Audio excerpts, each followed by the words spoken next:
Hi there, welcome to TVI Tips from Amanda. I am presenting at a regional meeting for the Virginia Department for the Blind and Vision Impaired in Stanton tomorrow on Monday, and I just wanted to share my PowerPoint presentations in a multi-part series. And I'm calling this Partnering with Paras. I think that there is a shortage of good individuals who work with our students who are blind and visually impaired. And I think there's a major problem of defining that role and then training the people that we hire for that position. So hopefully these presentations give some insight on some things that we can do to make the process run more smoothly. And before I start, I kind of want to take the opportunity to talk about how I've been blessed to work with some of the best paraprofessionals probably in our field. And I've also probably worked with some of the worst paraprofessionals in our field, including some people who absolutely did not even have the ability to learn the material and the braille that they needed to learn. So I started becoming a little bit of hyper focused on paraprofessionals a few years ago when I was in a situation where I kind of inherited I inherited a paraprofessional who had allegedly been trained and knowledgeable in the field, and her job was to train my new paraprofessional. And at that time, the school system that I was in would not allow me time to train this new paraprofessional. It was all going to be done by this allegedly experienced person. And it turns out that the person who had allegedly been trained was not trained at all. She didn't know braille, and she was producing braille that was completely incorrect. So it was a very frustrating situation. I wasn't allowed to provide the support that the new paraprofessional needed or that the old paraprofessional needed, and it was kind of just terrible. So the paraprofessional that was new ended up not staying in her position, obviously, because it's extremely frustrating to not have the support that you need. And the one who had experience was moved into being my paraprofessional.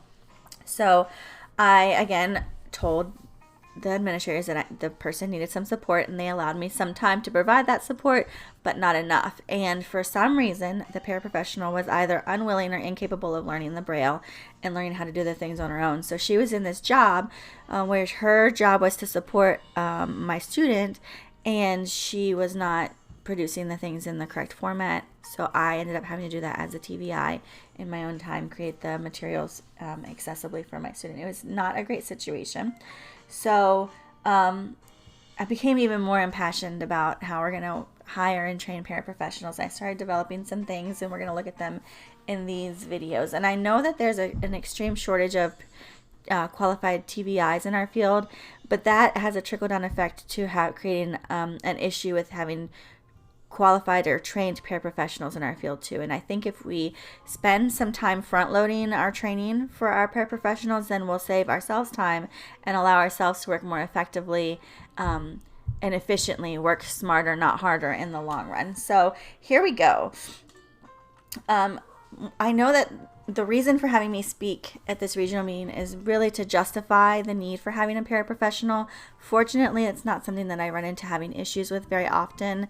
A lot of the key points that I use when I am talking to school board administrators, special ed administrators about needing them are the student safety is extremely important for our students. So I need someone who can monitor orientation mobility skills and make sure that the students are safe in the school environment. Also, the generalization of skills. We're talking about I provide the direct instruction, and a paraprofessional will help the student practice those skills and use them in a variety of settings. Again, O&M and Braille, or whatever skills they're needing to work on. Expanded core curriculum might be included in that as well. And that's included in the next line as well. You might also include the words FAPE, provide a free and appropriate public education by creating and providing accessible instructional materials at the same time or before they're cited at peers in case they need to preview or pre-teach those skills or pre-learn the skills that they're going to be learning in class. And ultimately, having a good, qualified, trained paraprofessional will save the school district money because the TBVI can serve more students at a time in theory because they're not having to come back to the school necessarily and fix technology. Like, they won't have to come back to the school to unjam a brailer if there's another person in the staff who understands how a Perkins brailer works and can unjam it.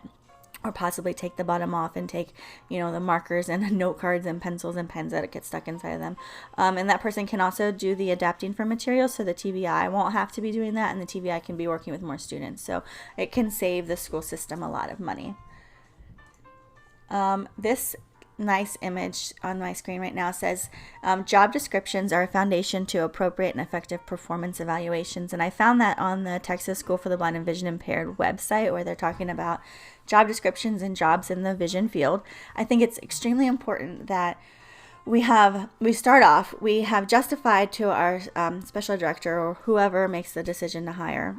We probably have it in an IEP at this point that we need a paraprofessional to work with our student. Now we have to really clarify and solidify what we mean when we're talking about a paraprofessional and what their job is. So the job description is your next most important component. So we're going to look at some job descriptions here. I pulled a bunch from the Texas School for the Blind and Vision Impaired, and they had this great summary page where it talks about some different things that we might call paraprofessionals. We might call them braillists, and their job is specifically to produce braille and modified materials. They may or may not work directly with your students. In some school systems, paraprofessionals don't actually work. Well, they're called paraprofessionals, or vision aides. I've also heard them called. I don't really like that name. They might work with the student, or they might just be responsible for creating materials. So that's a question that you have to ask your team. Like, is our person going to be working with the student, or are they just producing materials? I did highlight on here that this person may or may not be supervised by the vision professional, the TVI, or the district administrator. I think that it's extremely important to take the time to make a distinction that this particular job is not like any other school-based aide or paraprofessional job, that you have somebody who is going to be highly qualified in their field, going to know specific, unique, specialized skills, and they can't just be pooled to be used in other classrooms. They can't just be pooled to be a one-on-one for another student. That their job is to create braille or modify materials or create instructional materials, and that's what their job is. They should not be pooled. So I think if we make that distinction, that the TVI and maybe someone from the school board office or maybe the principal, I don't know, they're co-supervising the paraprofessional together, then the school doesn't quote unquote own that paraprofessional and can't pool them to do other things. Because when we have that situation, we might run into an opportunity for the paraprofessionals to not complete the requirements of their job, and thereby not providing free, where the school is not providing free and appropriate public education, especially when instructional materials are not provided at the same time or before their peers. So all of these, fortunately, say that the paraprofessional may work under the direction of the VI professional. Again, I don't like those words, but the TVI, and may be supervised by that TVI and a district administrator. And I like that they say district administrator, not just a principal. So you have the braillist who works with, may or may not work with students. You have a paraprofessional with brailling responsibilities, and that person might be responsible for braille production, material modification, or other clerical and instructional tasks. And this is where TSBVI and I don't necessarily agree. In a lot of their job descriptions that we'll see in the subsequent slides, they're putting paraprofessionals responsible for like answering phones and that sort of thing. So we do disagree on some of those things. And the third one on the screen is paraprofessional. That person does similar things as a paraprofessional with brailing, but they may or may not make braille, or they don't make braille. So you have someone who's only responsible for braille and may or may not work with the student, someone who works with the student and does braille, or someone who just supports the student in the classroom environment. And these are all available on the tsbvi.edu/tb-jobs website. So they have paraprofessionals and braillists listed in 4 different job descriptions. Here we have paraprofessional A. They are going to know braille. They have Nemeth and literary on here. It might just be UEB technical, Nemeth, whatever you have. They require vocal quality coupled with articulation skills and the ability to read tests, worksheets, books, and others assignments, which I thought was interesting. In all of the paraprofessional job descriptions I've ever seen, I've not ever seen voice quality, so I thought that was pretty neat. I also think that the knowledge of basic computer programs is extremely important. A person who is going to be a paraprofessional in our field, especially someone responsible for brailing, needs to be technologically inclined. And they have to have effective communication, interpersonal skills, and typing. And so here we move on to major job responsibilities and duties, and it's extremely long and probably overwhelming. I think some of these things don't need to be listed here, but might provide clarification for someone who doesn't know much about the field. So we just got assisting in managing behavior, physical needs, physical disabilities, working with an individual or small group, keeping instructional staff informed. I think that's important. Assisting the teacher in preparing instructional materials, assisting in inventory. This one I don't agree with. Assisting the teacher in keeping administrative records. I don't really feel like that's a paraprofessional's job. Provide orientation and assistance to substitute teachers. I'm not clear on what that one is. Assist in the maintenance and confidentiality of student records. That's important.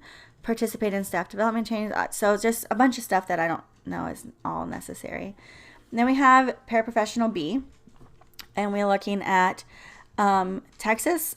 Fortunately, has educational paraprofessional certificate. That would be really cool if every state had something like that, where we could have qualified paraprofessionals going into the field. We'll talk a little bit more about those issues later on. But here they want you to have a certain amount of experience. And their major responsibilities and duties are shorter in this instance, but we're looking more at technological assistance to personnel, prepare materials and equipment to be transferred, make photocopies, complete forms. Again, some clerical things I don't really think are paraprofessional jobs. Assist student teachers and staff members, attend staff development, order, disseminate, and return Braille, maintain VI program equipment,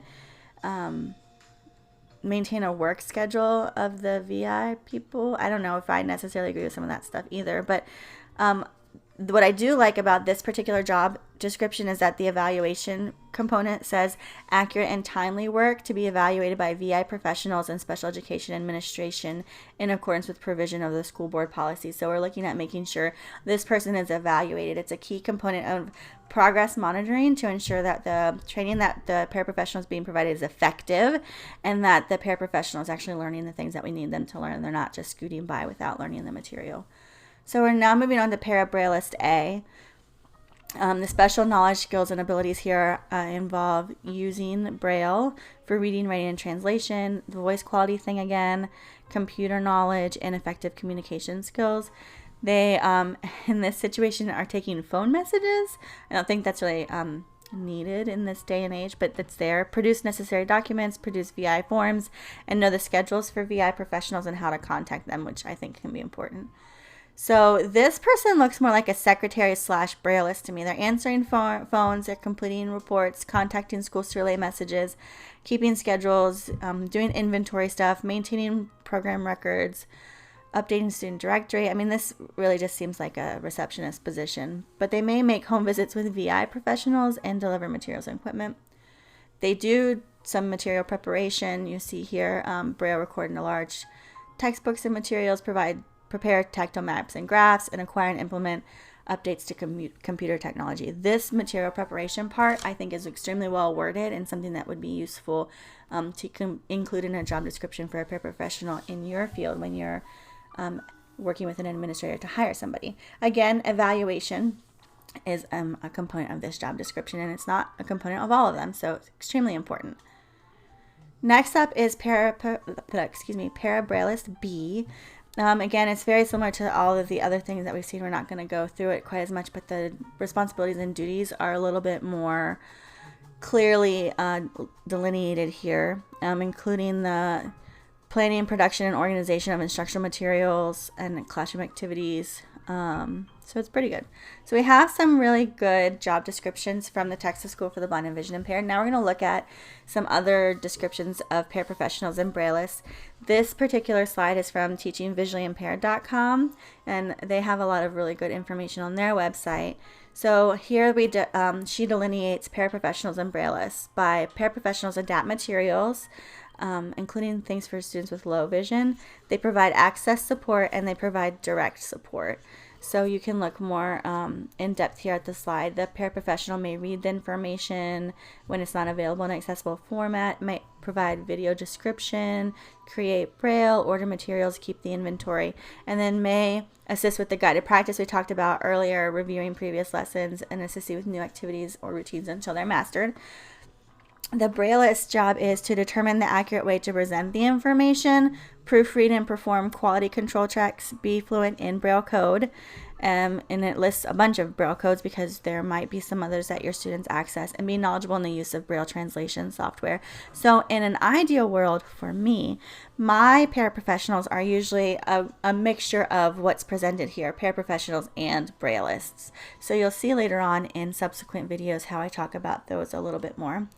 Now, I live in the state of Virginia, so I pulled up the Virginia Department of Education guidelines for teaching students with visual impairments, and on page 21, it has a beautiful, extremely small print, lots of detail page about paraprofessionals working with students who are blind and deafblind.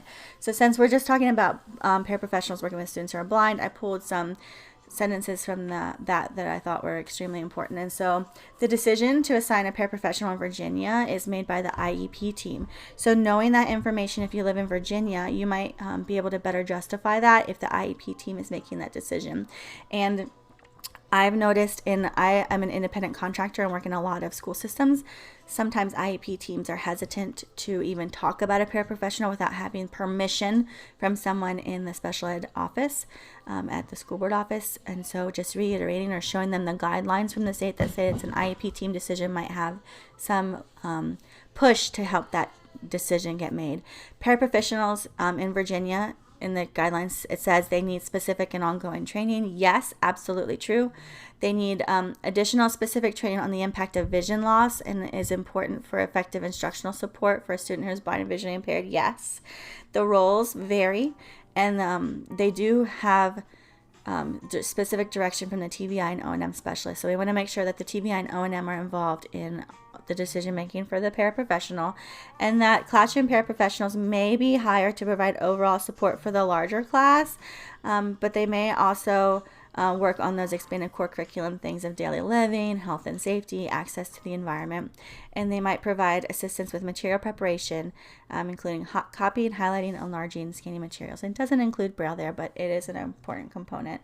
So some of the duties from the guidelines from Virginia might include working under the direction of the TVI and staff, using Braille translation or magnification software, storing and distributing large print Braille materials and audiobooks, assisting teachers, reinforcing O&M skills, increasing access, and assisting in students in becoming increasingly independent. And so at this point, we know what we need. We've created a very good job description, hopefully, or we've at least pulled some ideas from a variety of places.